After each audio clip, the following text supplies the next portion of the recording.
Hi class. Today we're going to talk about power series, and my suspicion is that this will be the most frequently viewed of these videos. So the idea is to start with the differential equation, and let's just do x squared plus 1 times y double prime plus, let's say, 2y equals 0. And to give us something to work with a little bit later, let's also make this an initial value problem. So we'll let y of 0 be some parameter a, and y prime of 0 be some other parameter b. Now, what I've found is that most of the struggles actually come from Calc 2 and just remembering what the heck to do with a series. So the technique is pretty straightforward. All we're going to do is plug in a series and try to generate its coefficient, a power series rather, and try to generate its coefficient sequence. So we're going to let y equal the sum as j goes from 0 to infinity of c sub j, x sub j. And we're going to pretend that this converges on an interval which contains 0. If it doesn't, it just means this technique won't work. But for now, to get anything, we're going to just suppose that it does converge. Then the nice thing about power series is that calculus more or less reduces to the power rule over and over. So taking a derivative yields the sum from 0 to infinity of j times c sub j x to the j minus 1. But here, if I plug in j equals 0, I'm going to get 0. So I can go ahead and just start at 1. Since I need another derivative, I just once again do the power rule.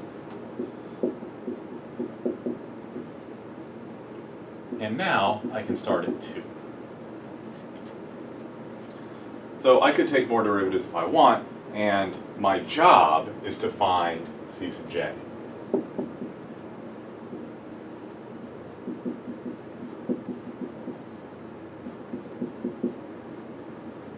The coefficient sequence c sub j. Okay, so all we need to do is to plug these in to our differential equation and get a single power series out, which is identically 0. The only way that a power series can be 0 is if each and every one of its coefficients are 0, and that gives us a whole bunch of equations to work with. Ultimately, it's going to lead to the so-called recursion relation, and that's what we're going to really be focusing on today.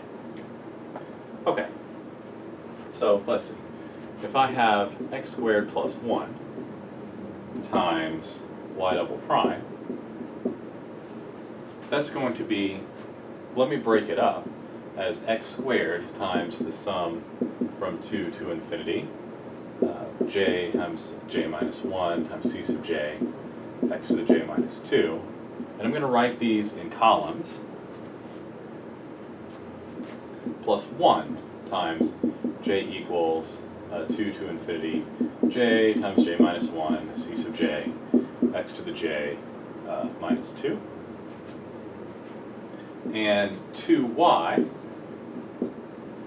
is equal to just 2 times the sum from 0 to infinity, c sub j, x to the j. Now the key to the rest of this problem is more or less bookkeeping. We're going to collect terms, collect powers of x, so that we can figure out what our power series should be.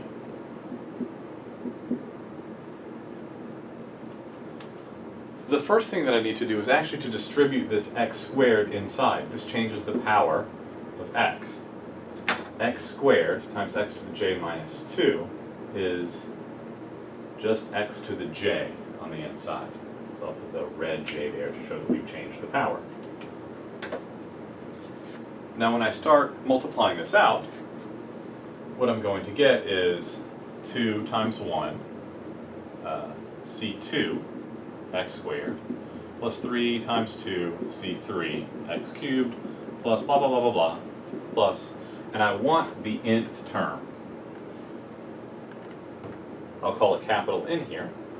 And in this case, n is just, we find the capital N power by just setting j equal to n. So we get n times n minus 1 times c sub n. In my second series here, I do the same procedure. I'll get 2 times 1 times c2, but now the power of x is 0. And then increment, and I'll get 3 times 2, c3, x, plus 4 times 3, c4, x squared, plus blah, blah, blah, blah, blah. And again, I want the nth power here. In this case, I'm going to have to set j minus 1 equal to n. I'm sorry, j minus 2 equal to n. So if I do that over here,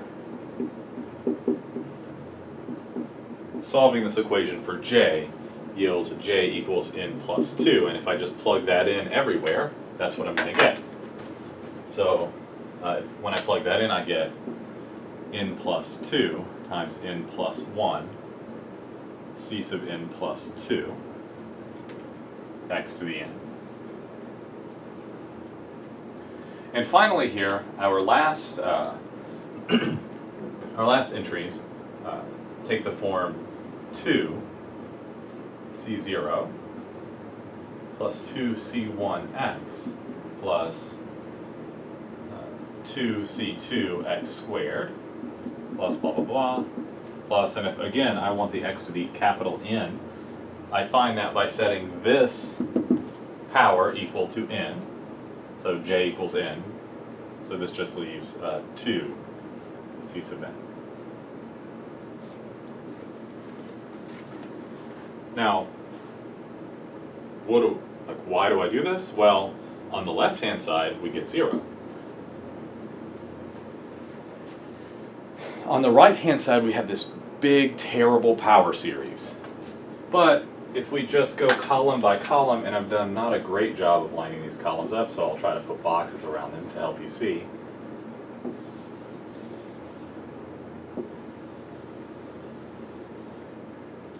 And then so forth.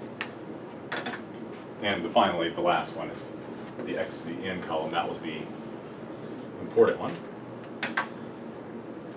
If I collect powers of x, what I'm going to get is 2c2 plus 2c0 plus 6c3 plus 2c1 x plus a whole bunch of stuff in the middle. But once I have my 3 rows here, 1, 2, 3 rows, once the column is full, I can just go to this relationship. So I'm going to get, if I collect these terms, how many c sub n's do I have? N squared minus n plus 2. So I'll have n squared minus n plus 2 c sub n plus n plus 2 times n plus 1 c sub n plus 2 x to the n. And this holds, this relationship is going to hold for all n bigger than or equal to 2. Okay, so what now? Well, you can see that I've run out of space on the board, so I'm going to have to erase some things. And what I'm going to erase is our intermediate calculation here. I know I need my power series up there. I don't really need its derivatives anymore.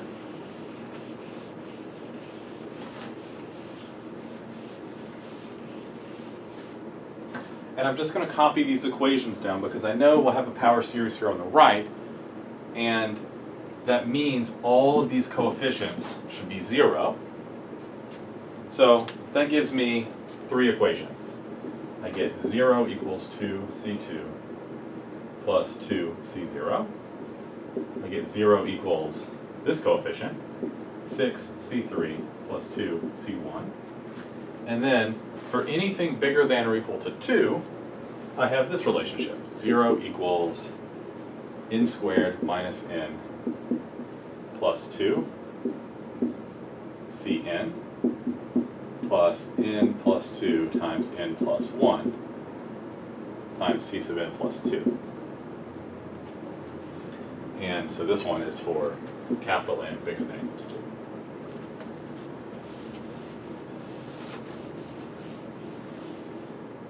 Okay, so here are my equations. And I'm actually pretty close to done. I can rearrange this equation to say that C2 is negative C0. That's this one. The second equation, I can solve for C3. And in that case, I think I get, let's see, negative 2 over 6, so negative 1/3 C1. And this last equation, I can solve for C sub n plus 2. And let's see, if I do that, I push this over to the other side, so I get negative n squared minus n plus 2 times C sub n over the coefficient here, n plus 2. I'll write it as n plus 1 times n plus 2. And this is still for n bigger than or equal to 2. Okay. Well, this is the recursion relation. These are still relationships that I get, but they're not actually the full recursion because the columns weren't full to generate these. Well, that just leaves one, or depending on how you look at it, 2 questions. I've got every coefficient, C2, C3, this one picks up at C4, then you can find C5, then C6, then C7, etc. I know all of the coefficients after C2, but I don't know what C0 and C1 are. So as soon as I know what C0 and C1 are, I'm in good shape. I'll know all of my coefficients. It turns out, though, that C0 and C1 are easy. If I expand this out, I get C0 plus C1x plus C2x squared plus blah, blah, blah. So I can see how C0 and C1 interact with y.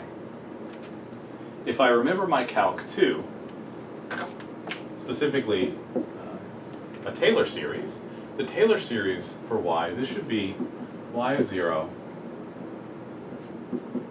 plus y prime of 0 over 1 factorial x plus y double prime of 0 over 2 factorial x squared plus etc.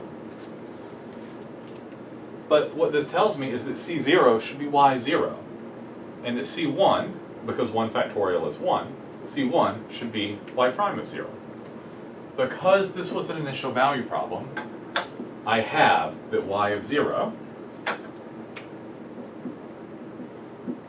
is A, and y prime of 0 is B. So this actually tells me what C0 is. C0 should be A, and C1 should be B. Okay, well, once I know what C0 and C1 are, I'm finished. I know all of the rest of them, so I could input them here. And notice that these always come from our initial conditions. You start out with your initial conditions, and then the idea is to generate the rest of the coefficients using those. So let me try to write this a little neater. I'll just take this column. We have y is the sum from 0 to infinity, c sub j x to the j. And now I just want to write the coefficient sequence out. C0 is A, C1 is B, C2 is negative C0. If we want, we could write negative A, but it's not really necessary. C3 is negative 1/3 C1, which is negative 1/3 B. And then finally, for all of the rest of them, we just use this relationship.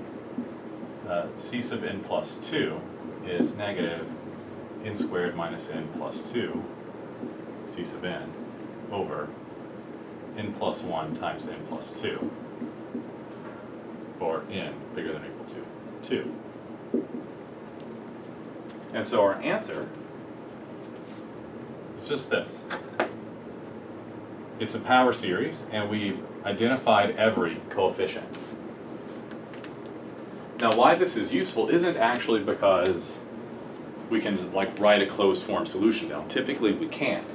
However, once we have a relationship like this, we can make a computer get as many coefficients as we want. And if we remember our Taylor series from Calc 2, that's good because as long as our solution is smooth enough, the Taylor series is a good approximation. So we can approximate our solution really well by just knowing this little bit of information about it.